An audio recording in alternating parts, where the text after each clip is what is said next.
Welcome back to Live Now from Fox. I'm Keith Landry. It's 9:25 on the East Coast, 6:25 bright and early on your Saturday morning. We are taking you right now for a live look at the U.S. Capitol building. It's quiet there right now under cloudy skies and a light breeze, but on Monday, Congress gets back to work for the first time in weeks after a summer break, and they've got a lot to do between now and the end of the year. Lawmakers must avoid a government shutdown by early October, but House Speaker Mike Johnson insists on attaching a plan to a must-pass spending bill that's going to require proof of citizenship in order to vote in the November election. It's basically no proof, no vote is what is being referred to by Republicans. Fox News senior correspondent Chad Pergram has the story for us now.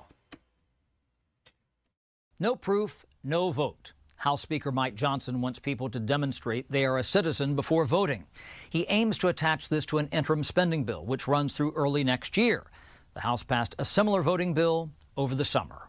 We all know intuitively that a lot of illegals are voting in federal elections, but it's not been something that is easily provable. We don't have that number. This legislation will allow us to do exactly that. It will prevent that from happening. Conservatives believe it's crucial to show you're a citizen before voting. They point to a flood of illegal immigration.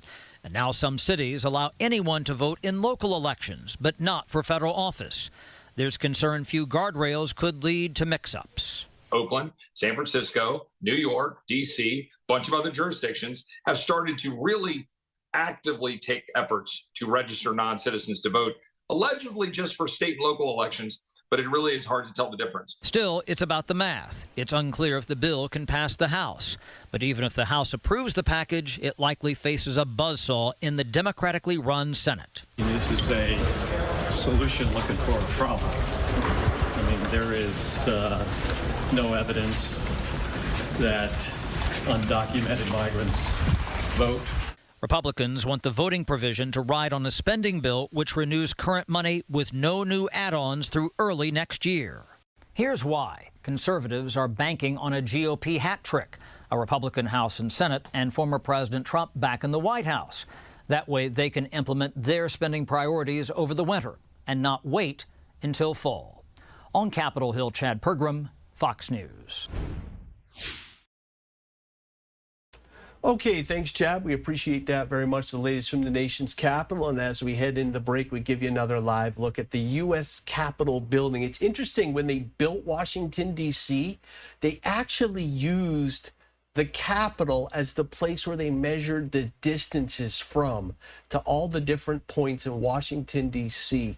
Such a spectacular building that stands for so much history there. If you ever get a chance, check it out. It's really a wonderful place to visit. We are going to take a quick break here at 9:28 on the East Coast, 6:28 out west, squeezing in another break so we can get you a whole bunch more headlines. We're going to tell you a little bit about former President Donald Trump's visit to Charlotte. That's still ahead in the next half hour. But first, a quick break. Come on back.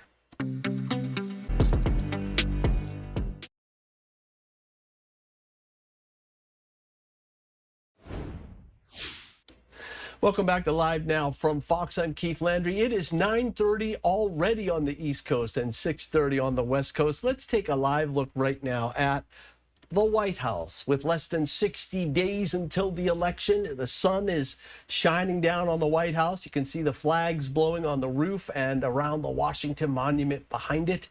So, less than 60 days till November 5th, when you get to decide who becomes the next president and control of the U.S. Senate and the U.S. House and state races all across our great nation. A lot going on now. So how are the candidates preparing for Tuesday night's debate in Philadelphia at the National Constitution Center?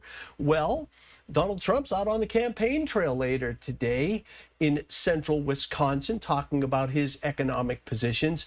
And Vice President Kamala Harris is in a Pittsburgh hotel. She's drilling. She's coming up with answers that will match the format of the debate. So the debate requirements say your answer's got to be under 2 minutes. So she's drilling and practicing right now, preparing. They're two very different approaches to preparing for the debate. Now, my colleague, Mike Paish, is digging a little bit deeper on the preparations for the debate and what we might expect.